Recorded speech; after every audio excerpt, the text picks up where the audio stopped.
We're recording now. It's those chocolates that you saw in the office like a few months ago. I broke Oh, one the other geez. day. Diving There's in? no, there's no key, so I don't know what I'm eating. Which one should I eat?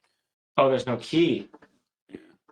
Um, Usually you want to look for like just the smoothest looking one will be like the milk chocolate, right? Yeah, I think so.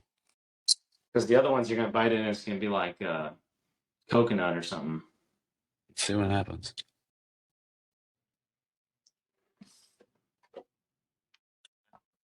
It's like a nougat. Yeah, you got some teeth left. Not really. This is really good content. Good job. Yeah. Everyone loves to just watch and listen to you chew. There you go. All right, so don't really have any topics planned. One thing I'll say is that I guess I get rid of my gum since I'm talking shit about you chewing.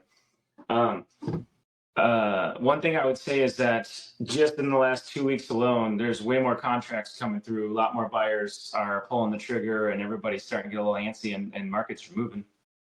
I'll say that, and then the rates are, average rate out there if you've got good credit is finally down just under 7. Saw some really good memes about that. About like a Wolf of Wall Street. He's like, I have an opportunity that just came across my desk. You won't believe it. 6.99. Yeah. Do you have a minute to talk about it? It's incredible. It might not last long. So some good memes, but it's all starting to kind of settle in a little bit here. So should be pretty good. Anyway, yeah, I've seen a lot of the mortgage memes. They've been cracking me up. It was like rates dropped from 7.001 to 6.99, and then people, the phones are on fire. Yeah. So, I mean, if you want to talk about any specific topics that I'm seeing lately, is just a lot of people really don't know their credit score. It's shocking. The topic of personal finance is a really interesting one, and effectively that's what we talk about a lot, is just personal finance. But there's so many different things that fall under that umbrella of personal finance. So but the main one that drives everything, especially if you're going to be financing anything, is credit score. And it's really shocking how much people do not know about their own personal situations. Yeah, I mean it's alarming. We've talked about it before. We talked about it last time we recorded. People not even knowing when their insurance renews.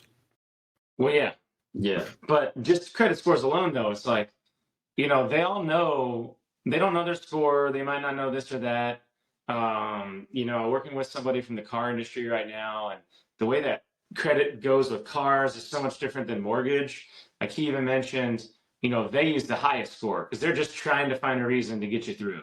And that's why every car place you go to, they all pull your credit a couple different times. They're just trying all these little tricks to see if they can get your score up a touch, and boom, you're Well, approved. Great, here we go. if we turn it this way, Yeah, maybe yeah. we can get you to we get you to 643. Yeah, and if you don't know, the mortgage, we use the middle score. So, you basically take off the highest and lowest and get the middle, and that's, what they call the FICO, and that's what they'll run with. But it's just really crazy how much people don't know about their scores or like what affects their scores. So many people have old collections just chilling on their credit report, and it's killing them month in and month out, and they don't even know it. They think their credit's great because they bought a car 2 years ago, but they forgot about that AT&T collection, or there was a more recent one too. I'm like, why don't you just call and get that knocked out? And so if you've got a collection on your report, it holds you down. It is going to make things more expensive. Your interest rate is going to be higher, but forget about that. If you don't put 20% down, your mortgage insurance is going to be through the roof. You might be looking at $200-300 a month instead of 50 or $60 because of that. So Yeah. understanding how much credit rules, especially if you're looking for a loan, is super important. And don't do Credit Karma. Yeah, don't do Credit Karma. Don't just I mean, if lack of a better term, just don't be dumb. Well, but it's not like Credit Karma pitches them. They're really good at marketing. They've got great marketing, so they're not making you feel dumb or anything. But and don't feel dumb if you use them. But they are not tied to industry. They are their own thing. They're their own. They data collection. They're their own way that they put things together. It's all theirs. They're not tied to the bureaus at all. And the world in the United States, the world of finance runs through those credit bureaus right now. There's some legislation activity out there to try to help curb some of that dominating power that they have, and costs. They just keep rising costs on us.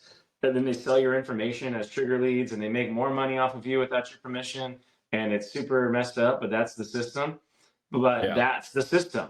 Credit Karma is not tied into that system. The credit bureaus don't want Credit Karma to be successful because they got their own little good thing running. And so Credit Karma, that data does not tie into what I need as a mortgage lender to pull and then therefore attach a rate. Yeah. I mean, it's just, I'm gonna share a story I got from another lender that I've gotten some business from. And just, I want to hear you just go off, not on the lender, but the client, because the lender did everything right. And the client just was like, look over here, not over here type situation. So the client funding, did it to the lender. He tricked the lender. The funding fell through because the client was like, yeah, I co-signed for my dad on his mortgage. Totally fine. They can work with that. Turns out it wasn't his dad. It was his uncle. So I'm making notes so I can do a good rant. Along with that, he purchased a car while they were in the middle of underwriting the loan. Wait. Okay, I'll ask follow-up questions. Go ahead. And so what the lender thinks is that he's the only one with a good credit score and a good income, is that he just buys houses and then just gives them to his family. Yeah. And so it fell through, which kind of sucked because I lost auto, home, flood, and a rental property, all because a guy didn't disclose the correct information, which eventually got found in underwriting. And then I've never seen that. I don't know what that is. And then bought a new car during the process. Yeah, so that's a cardinal sin. Yeah, it was. There's nothing you can say about that. Every email I send out to people once they're in contract, especially once they're in contract, really before as well, big red letters at the bottom of my emails, right there next to the stuff that we need, so you make sure you can see it, is don't do this, please never ever this, and this. And it's obtaining financing of any kind during the process. So not only, I freaked out on you early on in our career because your company was trying to get people to cross-sell and do some kind of move-in thing, and they were going to run a credit score, and I thought that they were financing something, and it popped up and it almost became an underwriting issue. Even just running your credit to see if you could qualify for something else, or set yourself up for a purchase that might happen after closing, that's a no-no. Do not do that. That will cause issues. It's just a soft pull. Well, that's what they say until they run it 3 times as a hard pull, at Honda Finance or whatever. So I have a situation in my lap right now that is that way. So don't do it. Just don't even apply for anything else until it's done. And if your DTI and everything, your qualifications are super tight on your payment as it is, do we really want to add something else as a monthly payment? We just went through a week's worth of preparation for payments, and now you're adding $600, $700, $800 a month. Well, I don't want to give you the loan anymore because you're going to default. Yeah. Or you're going to have to be pulling Zelle and cash payments from other people. It's crazy. And co-signing, I talk to people all the time that are set back for more than a couple years that aren't going to be able to help themselves out and own a home and help get themselves to the next level in this little system of ours because of how many times they've co-signed for family, even just once, or a friend even. Because in loans, you can't co-sign, sometimes you can co-sign if you're just a friend or something, but there's other rules around gifts and different things. You have to be close family to be able to do any of these things in some cases. Uh, and so co-signing just for a buddy or something is a crazy thing to do unless it benefits you in some way. And maybe we could talk about it. But it sets you back for years. And then that's on your payment for at least 12 months. And then if you do co-sign, do not in any way, shape, or form accept Zelle payments from that person to then make the payment from your account. If you're a co-signer and a co-signer only, that's it. Do not make any payments from your account, because then at least in 12 months, we can show payments coming from the other co-signers' accounts and then omit that payment so it doesn't hurt you. Yeah. But if they miss a payment, it's going to hurt you. How many times are people in relationships, they co-sign, they're no longer in the relationships, and they're like, a doggone ex of mine is still holding me down because I'm tied to this thing and we can't refi out or whatever, even in a car. Do not co-sign. Oh my gosh. What was the other thing? It doesn't matter whether it's his dad or his uncle that's co-signing. That doesn't matter. I think it's because the information they disclosed was incorrect. I don't know the back end. He was just like, yeah, he said it was his dad, and then we went through underwriting, and it turns out the mortgage is an uncle, not his father. So like we had the wrong information altogether. Well, even if it was to close, now he's got to explain why there's a discrepancy. So that was my number one note that I wrote. You cannot trick underwriting. If you think you're slick, you're not. There are so many things, like, because you're trying to be slick to me, but you weren't slick on that other thing you bought. And that's going to pop up on fraud reports and property reports and all these other things that happen on the back end in financial institutions that you as a consumer don't get access to. We pull addresses from people's apartments, people's dead family, aunts, cousins, people that aren't even tied to you. Maybe a room you rented once for a month 3 years ago. Those, if you ever put that address on something, if you ever got mail, like all that stuff could tie back to you, and we're going to ask you about it and then prove to us that you don't have any ownership. So you can't trick an underwriter. You can't even trick. I've had the fun phone call of informing a parent when I'm shopping their insurance that their child has a speeding ticket or two that they didn't know about. Yeah. Those are always fun. Or informing a spouse, hey, your husband has 2 speeding tickets from last year. And she's like, no, he doesn't. I'm like, well, he does. So might want to talk to him about that, but it's impacting your rate type situation. Like, yeah. Like you can't hide things from us, or you can try, and I can only go based off what you tell me. But when I see it come through on a report, like your word means nothing now.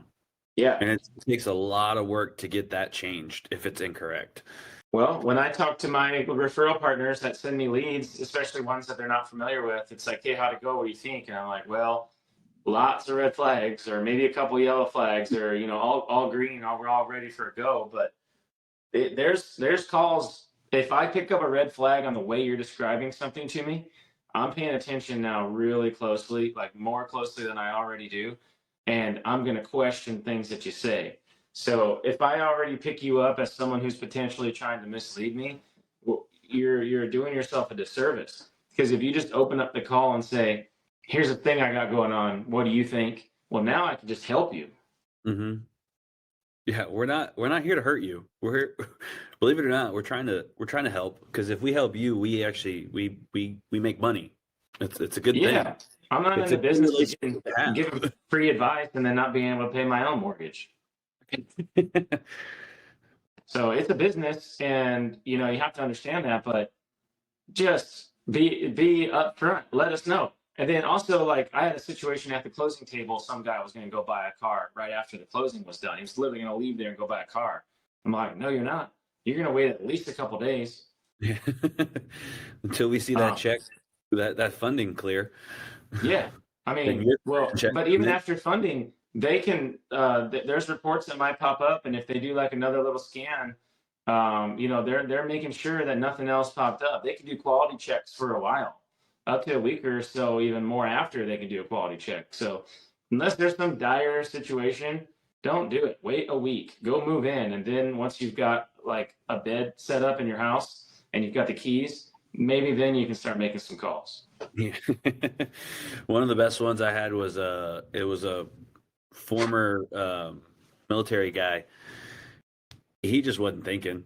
he wasn't trying to be like sneaky or anything. He financed $48,000 worth of furniture the week before closing. Like did the 0% financing through the furniture company, and it was like we ran a credit report again right before like final disclosures or whatever the lender was telling me, and he was like, we wouldn't have caught it, but we ran it again. And he was like, he goes, that was the phone call. It was like yelling at a child, like you better take all that back, you better go pay it off, you better do whatever What are it you is. thinking? We're going to clear it, we're going to do whatever, we'll explain it, we'll get it done. Right. But He had the it money, so happens. luckily it didn't affect anything, but There's a period of time after closing that underwriting can still say no. mm-hmm. So it's a very complex process, very complicated topics, very, very nuanced, minutia, all those words. You can't trick it. I could probably help you trick it if I wanted to go to prison, but I mean, you have to really know your stuff. You can't get through just willy nilly. The system is not set up to be taken advantage of. Yeah, I mean it's the And same if on you think you're the first one trying to do this, you're wrong. it's the same on our end with home insurance. I mean, you can tell me and I can believe you, and then you could have the policy for 3 weeks, and then you get a letter, hey, our inspector found this was not disclosed. And you got 30 days to find a new option. So Yeah. And then if you don't, you're going to get forced place insurance. Now it's going to be hundreds of dollars per month more. mm-hmm. And it's not great coverage. It's in the interest of the bank, not you. So Yeah. it's one Well, of those not bad. For not having any content, that's not a bad little effort there. But man, know your stuff, know your credit scores, do your homework. Like you wouldn't just, I don't know. I don't even know what analogy to use. I was going to use one for the gym. Like you wouldn't just go down at the gym, never have lifted before, put all of the weights on the bar. You would like kind of have an idea of maybe what you could do and like kind of ease into it, and then maybe you're surprised you can do a ton more. But you have to prepare for these things. You don't just show up.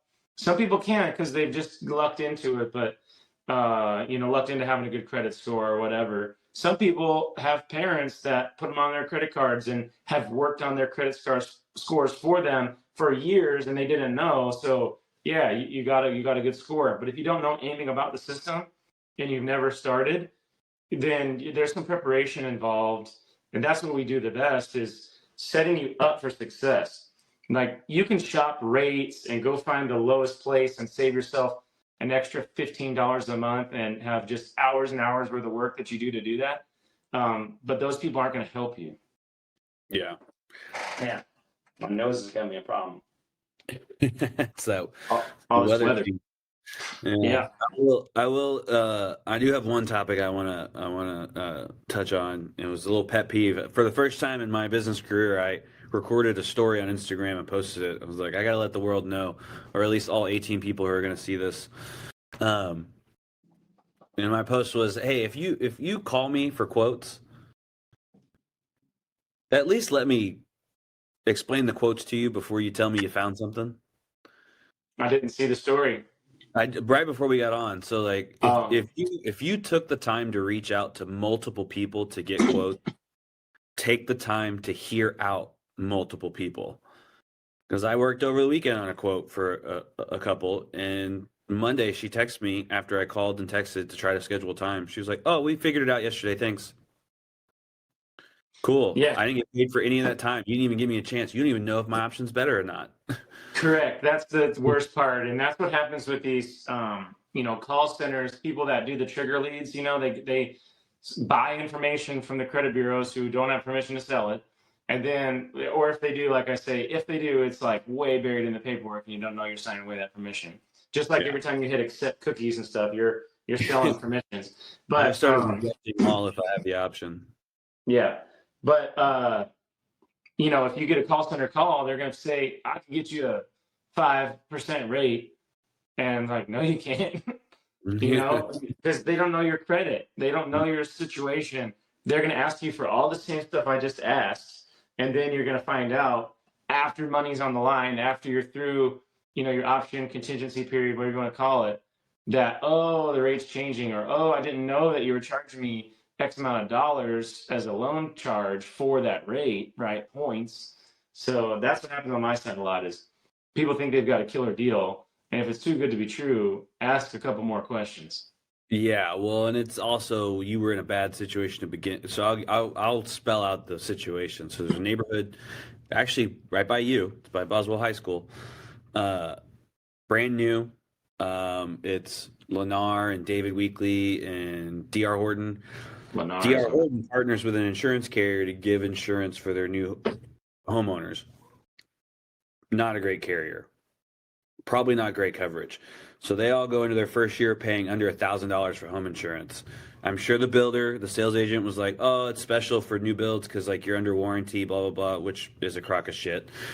They probably just cut coverages. Your warranty doesn't cover you for like natural disasters. It's like if your dishwasher breaks, which isn't an insurance claim anyway. So it's not like you're getting coverage elsewhere. So they think that the market is set at 800, 900 to $1,000, and then the next year when it goes to 1,600, they're pissed, and it's like, well, you're still under market value. And then year Yeah, three if comes it goes to around, 1,600, you're lucky. and then the third year comes around. Now they're with the rest of the market because now the roof's 3 years old. There's weather data. Now you're paying $3,000, and they're like, well, I paid 800 2 years ago, and I was like, well, you probably just paid 800 for a piece of paper. I could have just done that for you. Uh, and Yeah, you're so lucky it didn't hail in year one. yeah, it's unrealistic expectations. The past does not dictate the future when it comes to price comparison. It is about what is available now, moving forward. And so, they were wanting cheap price. Like one lady was like, "Well, I got a quote from State Farm that was $1,600, but they declined coverage at the end of the day because they don't cover my type of roof. So since I got a quote for 1,600, I'd like to be at 1,600." Yeah. And I told her, I go, "Well, you didn't get a quote for 1,600 because they're not going to. So it's not real. I would love to ride a unicorn to Well, I work, was but they're actually not promised real. one by I the can't. crackhead at the Just because I store. saw one on TV doesn't mean I can buy one." Yeah. So, but like, if you take the time to reach out to multiple people to get quotes, hear out all those people that you proactively reached out to, is my opinion. Ultimately, I'd prefer you to just reach out to one broker. And then if you don't like what they have to say, maybe reach out to a second opinion. Or what I do sometimes is I'll tell you who I don't work with. And if you're not happy with my price, hey, call these Yeah. 3 companies. I don't work with them. They're not going to be any better. But I'm sure you deal with it probably more than I do because people shop you quite a bit more than they shop against me, just for rates or for It's whatever more, reason. Like you yeah, but said, the insurance, marketing on the mortgage they're side after is it way too. I more mean, you see them on intense. all TV ads. Um,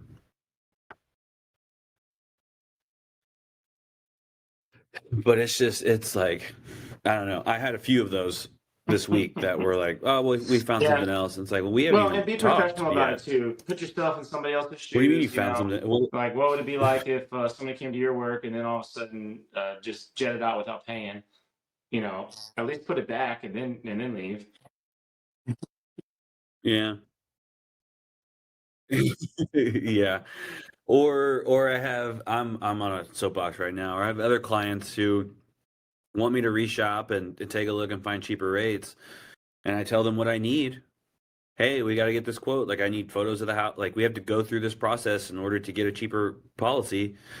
Don't hear from them for 2 months, and then you get an email saying, "Hey, we found something cheaper.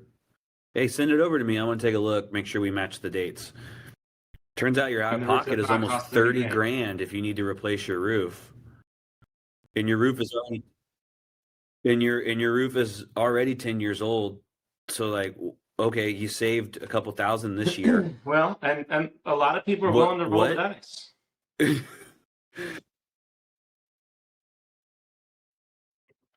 I don't know. Maybe it's just me, but it's easier to find 2 to 3 thousand Well, over the but course of the if I year than need it to is for find me to 30 suddenly grand, they're find banking on the fact that 30 they grand. don't. And they're also banking on the fact that those people aren't going to come out later and reinspect All it. right. Yeah. They will. That's the Well, thing. I would say, It's not a gamble. yeah, I can tell you this for is what sure they happens though will. when the market heats up is you But get anyway, a those are lot my of people pet peeves flooding for back the in, day. and then you have some really interesting conversations. So we're in that part now where it's starting to pick back up. So it's going to be pretty interesting. But yeah, let's run. I know we've got a good event tonight for the children's charities. If anybody ever listens to this, sign up for the golf tournament, April 7th, the Texas Rangers. And yeah, I got to go charge my phone because my phone battery is about to die.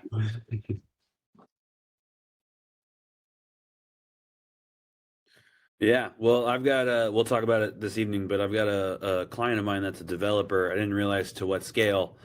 He's got a project coming up. Uh, Asked him if he'd be willing to come on and chat with us Sweet, one let's time do because it. I think there's a lot of things you'd like to just pick his brain about. He gave me some insight on some development opportunities or just how to think about it from